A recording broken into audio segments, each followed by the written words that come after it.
apapun bentuk disiplin keilmuan yang ada secara umum itu memiliki nilai yang sangat lebih. Tapi di atas semua disiplin keilmuan yang secara umum, ternyata yang merajai adalah ilmu agama. Dan yang paling tinggi pamor ilmu agama itu adalah ilmu Quran. Kita ketahui bahwa Allah Subhanahu wa ta'ala menjadikan setiap segala sesuatu apapun yang berkenaan dengan Al-Quran, maka kemuliaan itu turun pada sesuatu tersebut. Ramadan dijadikan oleh Allah sebagai ajang dan waktu serta momentum turunnya Al-Quran, sehingga Ramadan Allah jadikan sayyidus syuhur, penghulu dari segenap bilangan bulan dalam 12 bulan 1 tahun.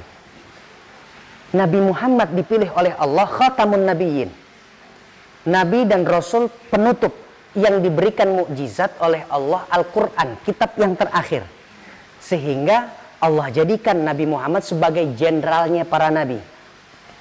Malaikat Jibril sebagai penyampai wahyu Al-Quran dijadikan pula itu jadi panglimanya para malaikat. Jadi kalau ada orang yang diberikan oleh Allah kemuliaan menghafal Quran, baik dan bagus bacaan serta fasih dia punya lantunan ayat suci Al-Quran, maka Allah juga berikan kemuliaan yang gak diberikan kepada makhluk-makhluk Allah yang lain. Tapi ingat, jalan Allah yang sudah diajarkan oleh Rasulullah untuk kita umatnya menuju surga bukan hanya kepada soal Al-Quran saja. Jadi artinya kalau kita punya anak, sepertinya kecenderungannya dia nggak bisa menghafal, Ustadz. Dia hanya pinter saintis secara umum aja dia. Jadilah apapun profesi anak kita, yang paling terpenting profesi apapun, berjuang di jalan Allah itu harus. Itu dia. Karena surga akan menanti setiap kedatangan calon penghuninya selama di alam dunia. Si calon penghuni surga ini berjuang di jalan Allah yang begitu banyak cabangnya. Ada cabang Al-Quran, silakan saja. Yang punya minat dan bakat cara menghafalnya secara cepat dan menyimpan hafalan serta memori Al-Quran itu juga cakep, lengket. Silahkan jalani, tapaki jalur Quran. Yang dokter, silakan ambil profesi dokter. Jadilah dokter-dokter yang muslimah, muslim, mukminah, mukmin yang selalu mengajarkan dan menyisipkan soal bagaimana Nabi menyehatkan badannya ala atau versi Nabi memiliki pengetahuan tentang soal medis. Itu yang disisipkan. Jadi insinyur ketika dia punya cara yang bagus untuk bagaimana membangun bangunan masjid, itu juga ladang dakwah.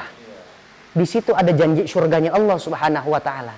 Tapi untuk setiap keistimewaan itu memang yang dirajai adalah mereka orang-orang yang memiliki keilmuan dan keahlian soal Al-Quran. Soal Al-Quran. Yang lainnya mengikut di belakangnya. Acuannya Al-Quran, pedomannya Al-Quran. Karena memang Al-Quran kalau toko, Bu, maaf, ini bukan bahasa saya melecehkan Al-Quran, malah justru saya ingin tinggikan derajat Al-Quran ini. Saya katakan bahwa Al-Quran ini kalau ibarat toko atau serba ada. Kisah di situ memang banyak. Al-Quran sebagian sepertiganya adalah soal kisah-kisah orang terdahulu, nabi-nabi terdahulu, orang-orang soleh. Di dalam Al-Quran ada banyak hukum-hukum yang mengatakan ini halal, ini haram, ini halal, ini haram. Yang kemudian di situ juga ada penerangan tentang siapa-siapa saja orang-orang yang akan begitu komplit di dalam Al-Quran. Karena itu cara kita berjuang di jalan Allah dengan profesi kita apapun, pasti di situ menyangkut ada keilmuan tentang Al-Quran. Artinya Al-Quran ada menitipkan pesan di setiap profesi yang ada di dunia ini. Jadi setiap profesi kita ternyata di situ ada janji Allah untuk surga. Jadi untuk para orang tua yang barangkali anaknya belum diberikan keistimewaan untuk menghafal Quran, jangan berkecil hati, jangan berputus asa. Asalkan setiap hari kita pekikan, kita bisikan di hati anak-anak kita dan juga telinga anak kita. Kita katakan, nak, apapun profesimu, tolong jangan sampai kau lupa dengan Allah dan Rasulnya. Ajaran agama Islam itulah yang menjadi modal kalian untuk hidup. Orang-orang yang menghafal Quran dan orang yang terus mempelajari Al-Quran bagian daripada keluarganya Allah. Makanya setiap kita ini berpeluang sangat untuk menjadi keluarganya Allah. Mudah-mudahan anak keturunan kita. Amin amin ya rabbal alamin.